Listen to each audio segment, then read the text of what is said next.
Fala galera, hoje o assunto é literário, mas também é filosófico e social. Vamos partir de duas histórias, 1984, de George Orwell, e Ensaio sobre a Cegueira, do nosso querido Portuga José Saramago. E a partir daí vamos responder a pergunta: devemos ser vigiados? Solta a vinheta!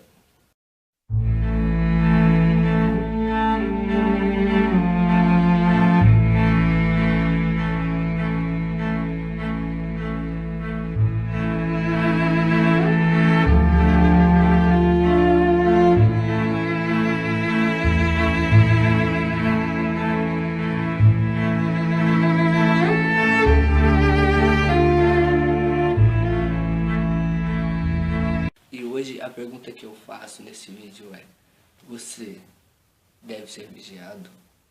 Eu devo ser vigiado? Nós, afinal, devemos ser vigiados? Bom, para responder essa pergunta, vamos partir da análise de dois livros que se tornaram filmes.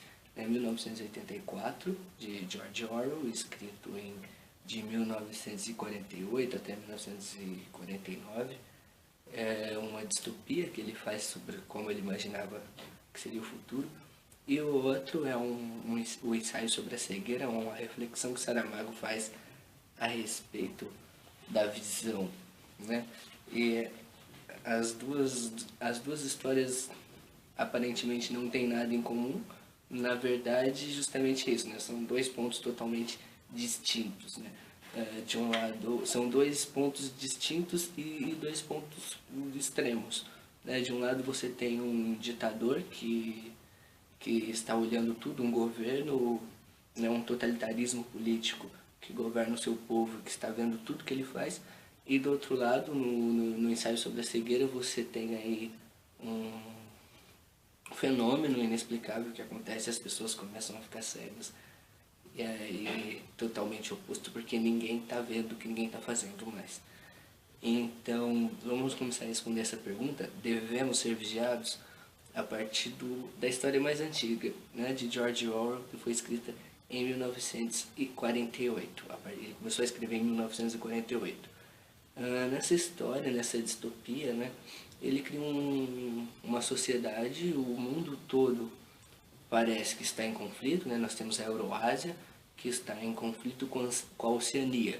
A Oceania é onde se passa a história, onde está o Big Brother, que é o grande ditador, que Big Brother is watching you, Big Brother está te observando, né? Isso é uma coisa que está constantemente sendo falada nessa história, é uma coisa que está sendo constantemente demonstrada, né? Que o Big Brother está observando as pessoas. Você não tem mais, de certa forma, não tem mais privacidade, não tem mais liberdade alguma, porque a vigia que acontece em 1984, né, com o Big Brother olhando todo mundo, que na verdade não se sabe nem se essa figura existe ou se foi criada pelo governo, né? E é o governo quem vigia as pessoas. Na casa de cada um tem uma teletela, que é como se fosse uma mistura aí de televisão com câmera, que vê e escuta tudo que você está fazendo na sua casa, né? E ela passa ordens e observa,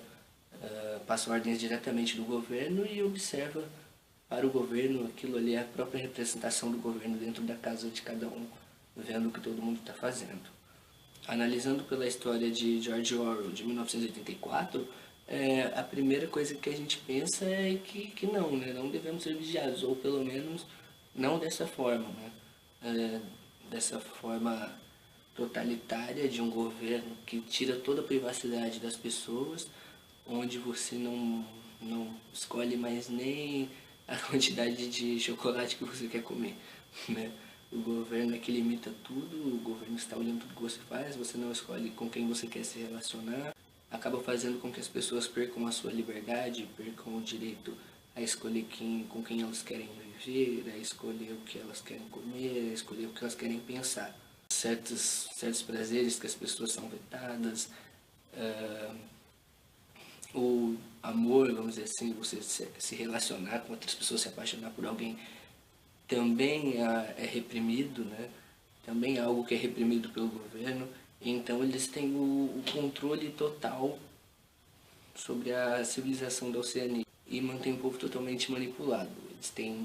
Eles criam a história, eles dizem o que é o que não é verdade, as coisas que passaram, que eles querem apagar da história, eles apagam da história, né? O governo apaga tudo da história, que desde pessoas até fatos que ocorreram, decisões tomadas, eles têm esse poder de apagar da história e dizer que aquilo nunca aconteceu, que aquela pessoa nunca existiu. E a todo momento tem essa vigia, né? Que é o grande tema que é a grande pergunta de hoje, se devemos ou não ser vigiados. A todo tempo tem essa vigia, tem as patrulhas, tem essa vigilância feita pelo Big Brother, que está de olho em você, mesmo quando você dorme, tem uma parte que diz, mesmo enquanto você dorme, o Big Brother está vigiando por você, ou vigiando você, né? Então realmente é uma ficção, claro, óbvio, mas George Orwell escreveu, se você pegar pela data aí, 1948, quando ele começou a escrever, o período pós-guerra, tinha acabado de acabar a Segunda Guerra Mundial, e após ele ter passado por ter visto as coisas que ele viu no período da Primeira e Segunda Guerra Mundial, de, né, os ditadores, Stalin, Hitler, desses governos totalmente autoritários, né, ele imaginou que, sei lá, 30 anos, 1940, 84, aproximadamente dali a 30, 40 anos, aquilo poderia voltar a acontecer da forma que ele escreve. Agora, se a gente for avaliar pelo lado do ensaio sobre a cegueira de José Saramago, que é uma história que foi escrita bem mais recente, né? Bem mais recentemente, agora no final do século XX, praticamente início já do século XXI. Também foi feito o filme Ensaio sobre a Cegueira. Nessa história, José Saramago ele faz o próprio nome já diz, Ensaio sobre a Cegueira, que é uma análise praticamente que ele faz dentro dessa história fictícia sobre o que aconteceria se as pessoas de repente ficassem todas cegas, onde iríamos parar, o que. Então a história começa com uma pessoa, um cara, que é o primeiro cara a ficar cego no semáforo, e daí então essa cegueira ela vai se espalhando, as primeiras pessoas a se aproximar dele são as primeiras a ficarem cegas também, mas depois disso isso vai tomando uma proporção gigantesca e não se sabe mais ao certo como essa cegueira começa a se espalhar. A questão é que geral fica cego, todo mundo aí fica cego na história, praticamente todo mundo, só tem uma personagem que não fica cega, que é a personagem que está, óbvio, que é a personagem que está vendo, né, e está ali, a gente está vendo as coisas que estão acontecendo a partir do olhar dessa personagem, que é a única personagem que não fica cega. Então, e essa cegueira coletiva, isso causa um transtorno incrível, porque, né, primeiro grupo de cegos é mandado para um sanatório. Dentro desse sanatório, onde só tem cegos e a segurança não quer se aproximar, a própria vigilância não quer se aproximar deles para não se contaminar com essa cegueira, lá dentro desse sanatório a coisa já começa a ficar ruim. Um deles quer assumir o controle dos outros, os alimentos que são colocados para eles, né, são praticamente atirados lá para eles pegarem. Ele passa a assumir o controle dos alimentos e passa a fazer exigência, né, onde são todos cegos. Ele passa a assumir ali um controle. E as coisas ali, né, acaba tendo uma reviravolta, as coisas ali vão fugindo cada vez mais do controle a ponto do sanatório pegar fogo, e quando eles saem para a cidade, eles veem não, né, a personagem que é a única que consegue ver, mas a cidade ela está toda devastada, assim, vamos dizer assim, virou um caos geral, a coisa se espalhou por todo o país, vamos dizer assim. As proporções, eles não sabem até que ponto foram as proporções. E quando a personagem, que é a única que não está cega, ela olha para a cidade, ela vê fezes pelo meio da rua, né? E a narrativa de Saramago é muito boa. Então, já que não tinha ninguém olhando mesmo, as pessoas sentiam vontade de se aliviar. Não sabiam onde poderiam encontrar um banheiro, né? Porque também não enxergavam. Então as pessoas abaixavam as calças e se aliviavam ali mesmo, né? Então tinha fezes espalhadas pelo meio da rua, lixo jogado, as pessoas andavam como formigas, tateando as paredes, quando uma encontrava a outra, só tateava, sabia que era uma pessoa e continuava andando. Os mercados, aconteceu como se fosse parecia apocalipse zumbi, vamos dizer assim, os mercados todos assaltados, assim, os mercados eram invadidos, as pessoas invadiam mercados para pegar os alimentos, que principalmente comida que já está pronta, né, que você pode abrir ali e comer na hora, porque por causa desse caos que a cegueira causou.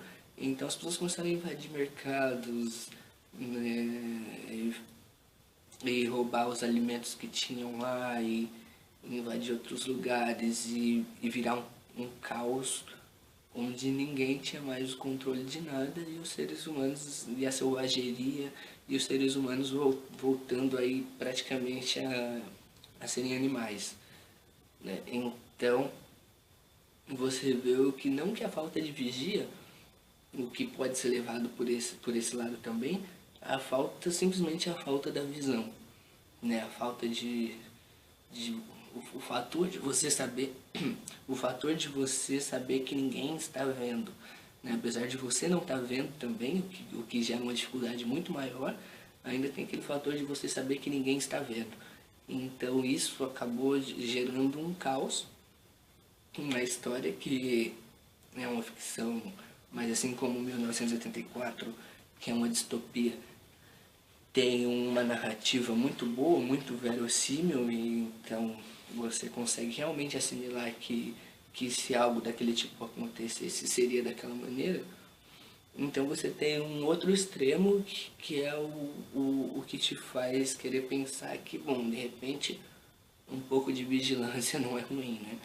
Então a questão realmente, e hoje, né, fazendo aí um paralelo, o que hoje nós temos câmeras em tudo quanto é lugar, nós temos câmeras nos nossos celulares, smartphones, então qualquer pessoa também estará apta a ser um informador, a passar uma informação, a vigiar, tipo, aconteceu um acidente de trânsito, um assalto, qualquer pessoa pode pegar o celular ali, filmar na hora e passar a informação. Então hoje nós temos essa facilidade de vigilância, onde nós mesmos acabamos fazendo essa vigia, o que é muito legal, muito melhor do que em 1984, onde você tem um governo autoritário e uma ditadura que é quem está vigiando e controlando todas as pessoas, né? Ainda bem que George Orwell errou nesse quesito. Hoje somos nós quem estamos vigiando nós mesmos e tudo que está ao nosso redor, né? O que é muito melhor, o que dá muito mais liberdade, né? E também, além disso, de nós, nós somos as câmeras, vamos dizer assim, nós estamos vigiando, nós estamos de olho, ao mesmo tempo nós estamos nos demonstrando, assim, né? Nós estamos nos filmando, tirando selfie e fazendo vídeos com os amigos e tal e tudo mais. Então não há necessidade de uma vigia como a de 1974. Então, a partir desse paralelo, se a pergunta é: devemos ser vigiados?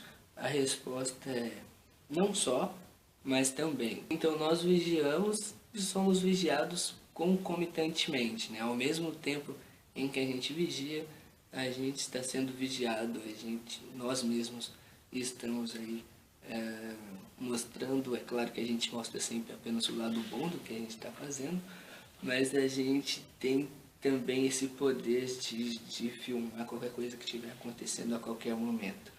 E fique ligado no canal aí para mais assuntos literários, mais assuntos sobre a cultura clássica, pop, aí, cinema, literatura, enfim. E é claro, reflexões, sempre é bom, reflexões. Vamos ver se com isso a gente consegue chegar em algum lugar, né? Não é mesmo? Valeu, gente. Um abraço. Até a próxima e fica de olho no canal. Não deixe de ir a um lugar aqui embaixo, você vai curtir. E compartilhe também, dá uma força aí pra nós. Falou!